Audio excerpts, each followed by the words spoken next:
迄个时阵才想讲，我一定爱伫我照顾猫的这个过程当中去找到一件代志，伊是我伫照顾猫的同时，嘛是有伫咧生产，嘛是有伫咧趁钱。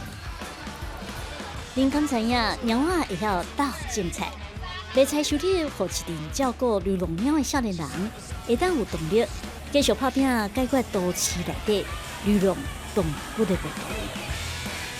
猫会使扮演一个是生产肥料的角色，小朋友甲猫仔两个就亲像朋友共款啦，做伙完成一个任务，嘛有感觉讲迄是因做伙写出一篇真美丽的故事安尼。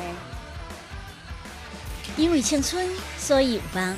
下礼拜三暗时10点，青春，咱的梦。